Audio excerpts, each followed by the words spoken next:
ہر شخص کو موت کا مزہ چکھنا ہے اور تم کو قیامت کے دن تمہارے اعمال کا پورا پورا بدلہ دیا جائے گا۔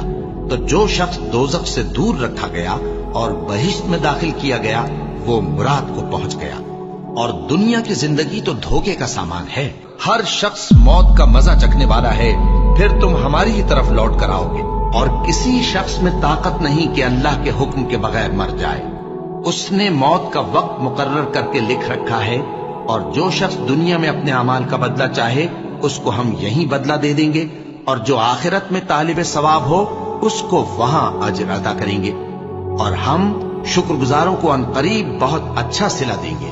اور کاش تم ان ظالم یعنی مشرک لوگوں کو اس وقت دیکھو جب موت کی سختیوں میں مبتلا ہوں اور فرشتے ان کی طرف ہاتھ بڑھا رہے ہوں کہ نکالو اپنی جانیں، آج تم کو ذلت کے عذاب کی سزا دی جائے گی، اس لیے کہ تم اللہ پر جھوٹ بولا کرتے تھے اور اس کی آیتوں سے سرکشی کرتے تھے۔ اور جیسا ہم نے تم لوگوں کو پہلی بار پیدا کیا تھا ایسا ہی آج اکیلے اکیلے تم ہمارے پاس آ گئے، اور جو مال و متاع ہم نے تمہیں عطا فرمایا تھا وہ سب اپنی پیٹھ پیچھے چھوڑ آئے، اور ہم تمہارے ساتھ تمہارے سفارشیوں کو بھی نہیں دیکھتے جن کی نسبت تم خیال کرتے تھے کہ وہ تمہارے سفارشی اور ہمارے شریک ہیں۔ آج تمہارے آپس کے سب تعلقات منقطع ہو گئے، اور جو دعوے تم کیا کرتے تھے سب جاتے رہے۔ ان فرشتوں کی قسم جو ڈوب کر کافروں کی جان کھینچ لیتے ہیں، اور ان کی جو مومنوں کی جان آسانی سے، ہاں جب جان گلے تک پہنچ جائے اور لوگ کہنے لگیں اس وقت کون جھاڑ پھونک کرنے والا ہے، اور اس جاں بلب نے سمجھا کہ اب جدائی کا وقت ہے اور پنڈلی سے پنڈلی لپٹ جائے، اس دن تجھ کو اپنے پروردگار کی طرف کھینچے چلے چلنا ہے۔ پھر ایسے مغرور نے نہ تو پیغمبر صلی اللہ علیہ وآلہ وسلم کو سچا جانا اور نہ نماز پڑھی، لیکن جھٹلایا اور منہ پھیر لیا، پھر اپنے گھر والوں کے پاس اکڑتا ہوا چل دیا۔ خرابی ہے تیری، خرابی پر خرابی ہے، پھر خرابی ہے تیری، خرابی پر خرابی ہے۔ کیا انسان یہ خیال کرتا ہے کہ اسے یوں ہی چھوڑ دیا جائے گا؟ کیا وہ منی کا جو ٹپکائی جاتی ہے ایک قطرہ نہ تھا، پھر لوتھڑا ہوا، پھر اللہ نے اس کو بنایا سو اس کے اعضاء کو درست کیا، پھر اس کی دو قسمیں بنائیں، مرد اور عورت۔ کیا اس کو اس بات پر قدرت نہیں کہ مردوں کو زندہ کر دے؟ اور جس کا نامہ اعمال اس کی پیٹھ کے پیچھے سے دیا جائے گا تو وہ موت کو پکارے گا اور دوزخ میں داخل ہوگا۔ وہ اپنے اہل و عیال ہی میں مگن رہتا تھا، وہ تو خیال کرتا تھا کہ اللہ کی طرف لوٹ کر نہ جائے گا، کیوں نہیں؟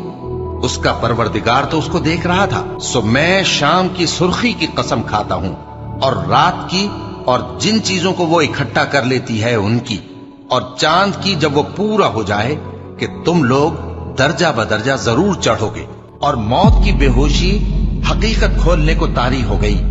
اے انسان، یہی وہ حالت ہے جس سے تو بھاگتا تھا، اور سور پھونکا جائے گا، یہی عذاب کی دھمکی کا دن ہے۔ اور ہر شخص ہمارے سامنے اس حال میں آئے گا کہ ایک فرشتہ اس کے ساتھ ہانکنے والا ہوگا اور ایک اس کے اعمال کی گواہی دینے والا۔ یہ وہ دن ہے کہ اس سے تو غافل ہو رہا تھا، اب ہم نے تجھ پر سے پردہ اٹھا دیا تو آج تیری نگاہ تیز ہے۔ اور اس کا ہم نشیں فرشتہ کہے گا کہ یہ اعمال نامہ میرے پاس تیار ہے۔ حکم ہوگا کہ ہر سرکش ناشکرے کو دوزخ میں ڈال دو، جو مال میں بخل کرنے والا، حد سے بڑھنے والا، شبہ نکالنے والا تھا، جس نے اللہ کے ساتھ اور معبود مقرر کر رکھے تھے، تو اس کو سخت عذاب میں ڈال دو۔ اس کا ساتھی شیطان کہے گا کہ اے ہمارے پروردگار، میں نے اس کو گمراہ نہیں کیا تھا بلکہ یہ آپ ہی رستے سے دور بھٹکا ہوا تھا۔ اللہ کہے گا کہ میرے حضور میں رد و قد نہ کرو، میں تمہارے پاس پہلے ہی عذاب کی وعید بھیج چکا تھا۔ میرے ہاں بات بدلہ نہیں کرتی، اور میں بندوں پر ظلم کرنے والا نہیں۔ وہی جان بخشتا اور وہی موت دیتا ہے، اور تم لوگ اسی کی طرف لوٹ کر جاؤ گے۔ اور جو مال ہم نے تم کو دیا ہے اس میں سے اس وقت سے پیشتر خرچ کر لو کہ تم میں سے کسی کی موت آ جائے تو اس وقت کہنے لگے کہ اے میرے پروردگار، تو نے مجھے تھوڑی سی اور مہلت کیوں نہ دی تاکہ میں خیرات کر لیتا اور نیک لوگوں میں داخل ہو جاتا۔ اور جب کسی کی موت آ جاتی ہے تو اللہ اس کو ہرگز مہلت نہیں دیتا، اور جو کچھ تم کرتے ہو اللہ اس سے خبردار ہے۔ اور وہی تو ہے جو رات کو سونے کی حالت میں تمہاری